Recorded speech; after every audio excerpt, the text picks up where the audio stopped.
Dave, you've put together this great presentation for us today, the tip of the week. The value of knowing what members really want. So tell us a little bit about this and what we look forward to covering today in this. Yeah, so when people are first getting their membership website off the ground, I'd say about half website owners tend to actually do a lot of research and figure out exactly what it is their prospective members, their target audience, wants out of their website. What is it that's going to make them come to the website and then use the website, become members on it? The other half try to put themselves in the shoes of their prospective members and kind of try to assume what those members want on their website. Sometimes that can work just fine. Other times it could lead to a lot of wasted time and effort going back and forth through different iterations of the website, different offerings. So hopefully this presentation that we have here will give everyone a better idea of how to go about really pinning down exactly what it is your prospective members and your target audience is going to want out of your website so that you can focus on those specific elements.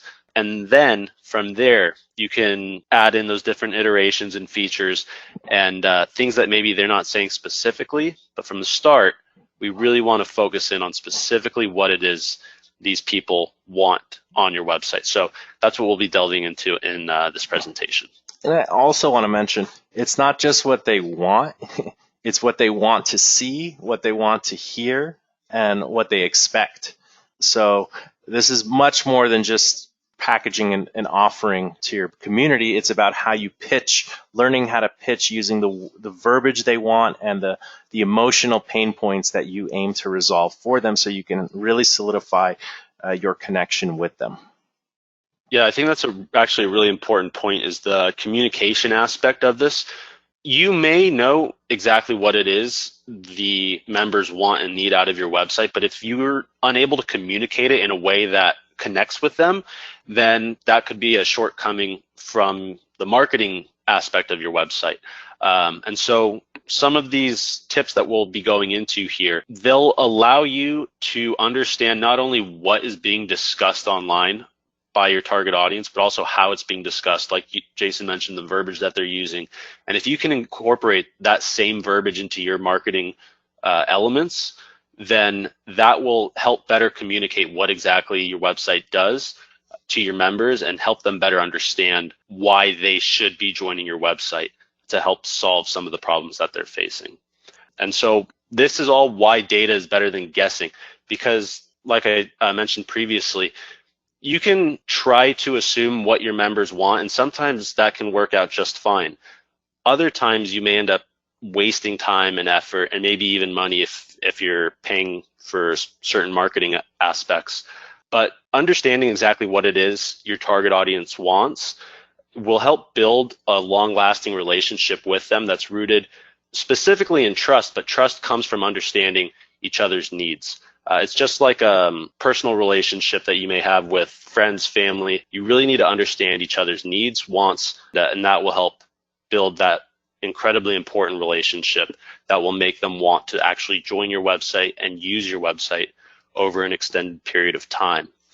Understanding exactly what it is they want will also help to drive users to take action on your website, like we just mentioned, especially if you're able to use the same verbiage that they're using when they're expressing their problems, their difficulties, their desires, whatever it is that your website offers them. If you can use that same verbiage, it'll help them better understand why they need to join your website. And doing all of this will really help to reinforce why your website is a useful resource for them. And that all comes back to driving them towards creating that membership on your site. And also, I think the number one thing most people stray away from is talking to their community. They try to do everything passively. They try to, update their homepage, change a title here, this and that. Which, assuming things is a good way to get started. But if you really want to grow, the key is, connecting with the community. So, the best thing you can do, in my opinion, is pick up the phone and talk to people. Hi, what do you think of our site? Do you know what our site's for?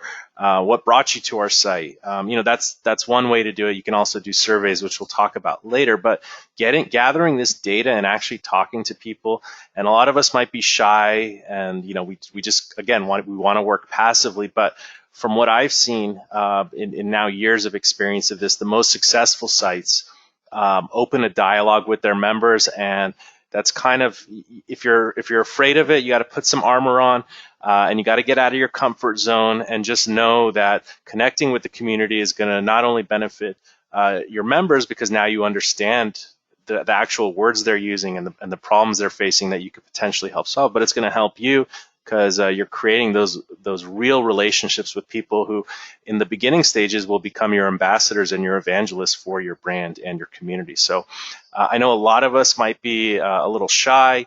It might not be in our wheelhouse to talk to people on the phone, intro calls and this and that, but try not to overcomplicate it for yourself, and don't overthink it as well. They're just normal people on the other line that you're connecting with, and you're trying to do some good for them. So you're doing something positive, so you shouldn't be shy. You shouldn't shy away from that at all. Yeah, so like Jason just mentioned, don't be afraid to ask for that so important input. You can try to put yourselves in the shoes of your users as much and as often as you can, but you won't know exactly what it is they want and need until you actually are able to communicate that with them directly. And so in this presentation, we'll go over 4 ways to discover what it actually is that your members specifically want. Those 4 ways are through social listening, conducting surveys or questionnaires, observing market trends and really having your finger on the pulse of what's going on in your target industry, as well as following the numbers, collecting some data, which I know at first can sound a little bit scary and complicated, but with all the free tools available now, it's really become much simpler. So we'll go ahead and dive on into all of this. So the first aspect, social listening. You need to learn about your audience and focus on exactly what it is they're saying. The amount of information that's available to us online is immense. We can't really even comprehend it. So potential members for your website, they're already online discussing their problems, their frustrations, asking questions. And you can find these potential members, your target audience online, most likely in various online communities, whether it's online forums, or maybe there's already other membership sites that you'll be competing against. You can go over there and see what people are discussing. More than likely, there's already some social media groups set up either on Facebook or LinkedIn or any other social media platforms. Facebook and LinkedIn tend to be the most popular when it comes to online groups. LinkedIn more specifically for the professional groups and industries, Facebook more so for the more casual industries. You can also find them on Q&A websites. Yahoo Answers was the most popular for, I'd say, probably close to a decade. More recently, Quora has become much more popular. And you can just go on both of these sites, do a quick search for either your target industry, some keywords, or if you think you know specifically what it is your target audience is asking, you can even just go on Google or again on these sites and type in those questions and get some related questions, also see what helpful information others are providing. And then the last thing is, again, through just a normal Google search, whether it's just keywords or questions that you think people might be asking, you can come across a lot of really good blog articles. Sometimes there'll be some useful information in the blog itself. More than likely, if they have a comment section and the website is somewhat popular, you'll be able to get even more useful information out of the comment section, because that's where people will actually be providing feedback and discussing the topic. And those people are probably your target audience, the people who you want to join your website. So all of this, it will help you discover what questions are most commonly asked by your target audience, their major pain points and problems that they're experiencing, what knowledge and skill gaps exist, and what desires and goals they have. And so all of this information is really invaluable when you're shaping your membership offering. And one other thing, Dave, that's also important is in case you have competitors in your industry, which is also very common. We can also see what people are praising about your competitors and also what people are complaining about the competitors. And there might be a gap in the market for something a competitor may not be offering, or the way they conduct themselves, or their service level agreement with their member community. And that can be an opportunity to address those issues and differentiate yourself from something a competitor may not be doing or may be doing poorly. So you can definitely capitalize on those opportunities as well, reading reviews online, or as this says, social listening, just chiming into some of the existing discussions that are going on online. Absolutely. And the second option that we have here is conducting surveys. Now, the only way to find out actually what people want and need specifically is to just come straight out and ask them. Surveys, they're the most direct way to get feedback. You can either conduct multi-question surveys. It could be just a single question email if you already have an email list built up.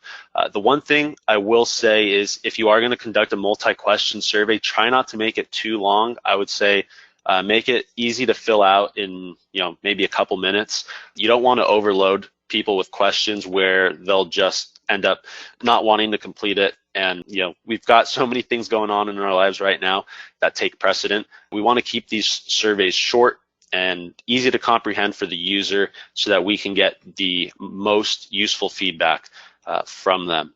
And conducting surveys online, it'll give you the widest reach. You'll be able to cast the largest net. So while you can pick up the phone and call your target audience, maybe send out emails to the email list that you've already gathered, conducting a survey online, maybe in one of those online groups or a blog article that you found related to your target industry, conducting it online will give you the widest reach. And there's a lot of really great free survey management tools online.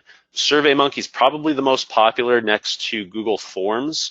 Google Forms is definitely the simplest. SurveyMonkey is probably the most popular now, and then Typeform is another option.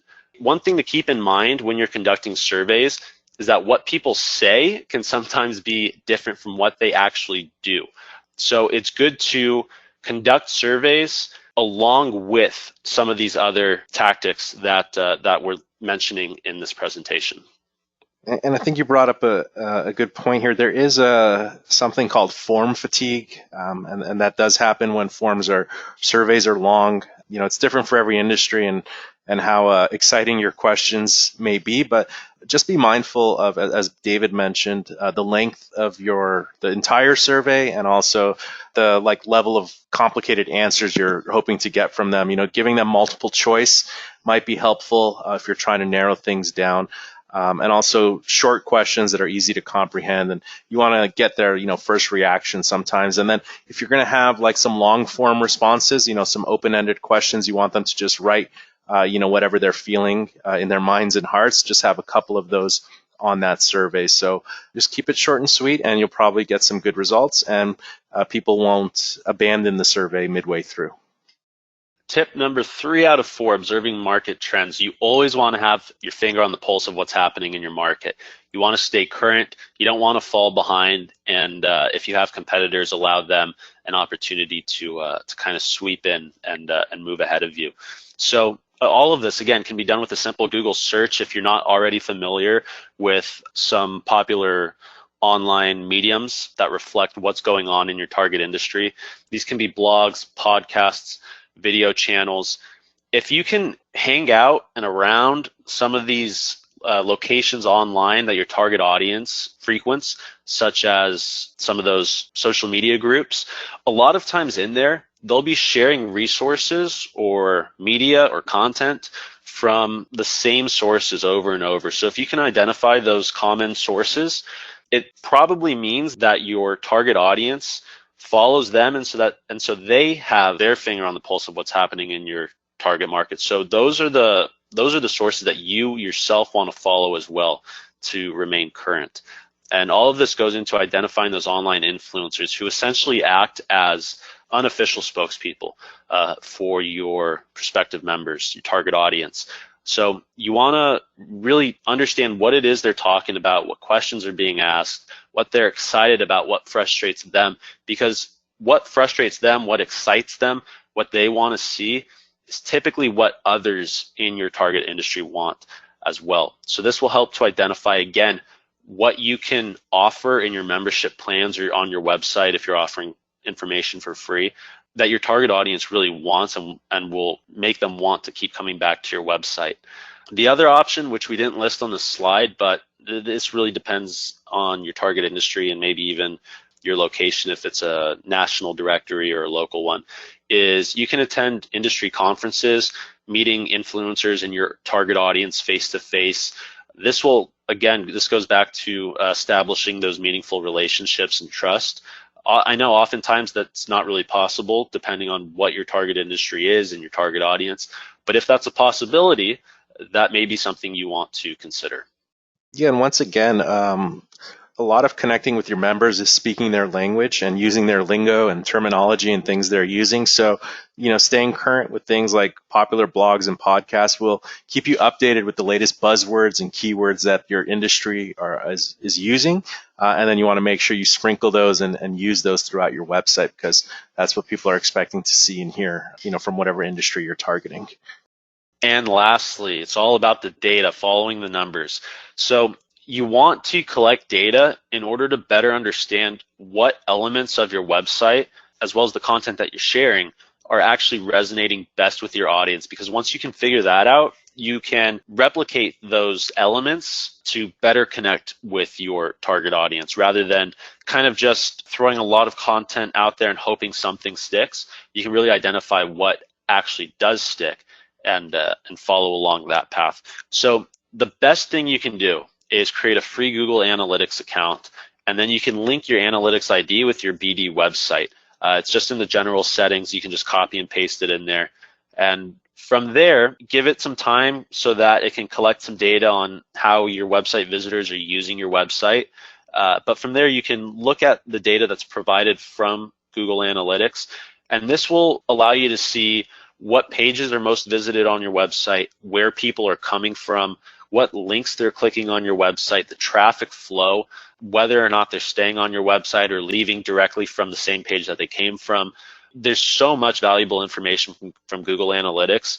When you're brand new to it, it can be a little overwhelming, but there's so many great, useful content online regarding analytics. I'd recommend just going over to YouTube, searching analytics for Google Analytics for beginners, and there's so many great video tutorials on how to use Google Analytics, how to use all the tools that are available in it to better understand the data that it's providing you. And once you're able to understand that data, like I mentioned, you can use that to focus on exactly what it is you know for a fact is working on your website, rather than just hoping something works and not really knowing for sure. This will give you a much better understanding of if something works and why it works. The other thing is that a lot of social media platforms offer you some data that can be useful as well. Specifically Facebook, LinkedIn a little bit. Facebook really provides a lot of data now, especially if you're paying for ads or boosted posts. Then they're really able to provide you with like the countries and the locales of people who are interacting with your content, specifically what content resonates best. And there's some tools as well from your company page if you're sharing content through that and you're not paying for any ads or anything. Facebook does still provide you with a little bit of data, but go through all of that, and that will, again, help you understand what posts and what content resonates best with your followers and other people who are on the platform. And so you can focus more on sharing that kind of content on your social media profiles, and hopefully that will allow you to focus on what works and what drives people to your website rather than spending some time and effort on pieces of content that may not end up performing as well as you hope. So data is really important. It can take some time to understand the ins and outs of it all and understand how to use that data. But once you do, it will really be a game changer for you. And a lot of these resources are free now online, and there's a lot of free educational resources online as well. As I mentioned, YouTube is honestly probably the best resource that you could use for understanding how to utilize this data that you're able to collect for free. Yeah, I think when I first got introduced to Google Analytics, it was a little overwhelming, but once you start understanding just like some of the basic numbers, like how many daily visitors your website received, or what your most popular page is on your website. Just those beginner things, it really gets you even more motivated and excited about your website, because you're actually understanding how it's behaving and how the world is finding you, and your website and how they're interacting with it. Also, it allows you to start creating some milestone goals for yourself. Maybe your site's just starting out. You have, a few hundred visitors a month, and you want to increase that to maybe start getting into the thousands of visitors per month. You can actually see what types of content on your site are attracting the most types of traffic, and then what you want to do is look for trends like that, and then you want to leverage and capitalize on the things that are working, and then kind of stay away from the things that may not be working, and use up a lot of your resources related to your time. With regards to the social media stuff, what I love most is, it's free to post stuff online. You basically want to see what type of posts get the most engagements, what posts get the most clicks, what type of posts get the most likes or thumbs up, and you might learn that sometimes memes, those funny images we see with the funny messages in them, those are enough to spark and ignite your community on a Monday morning. And learning those types of trends and looking at those numbers, it can help organize your actions and the method you use to market and grow your website, because once you start learning how the universe is reacting with what you're putting out in there, again, you can better organize your actions and your time, and create a more structured marketing plan on how you want to grow your community. Mondays I do this, Tuesdays I do this, 3 times a month I add this type of content to my website, and you only know that information from the analytics, from following the numbers that David is sharing. So I know sometimes when we talk about data, collecting data and looking at numbers, it could, again, we might tend to want to shy away from it. But if we can, take that step forward and trust in yourself, just know that you may get overwhelmed, but don't let it stop you from moving forward. Following the numbers are your best friend, especially with online businesses and online websites, because in the end, everything online is data driven. So you'll just be doing yourself a favor following the numbers. Dave, you kind of dug this up from one of our previous webinars, and I'll go ahead and share a link. In webinar Wednesday 63, we did do a segment on why it's important to get early user feedback, but I think this does correlate and fits nicely with the tip of the week today.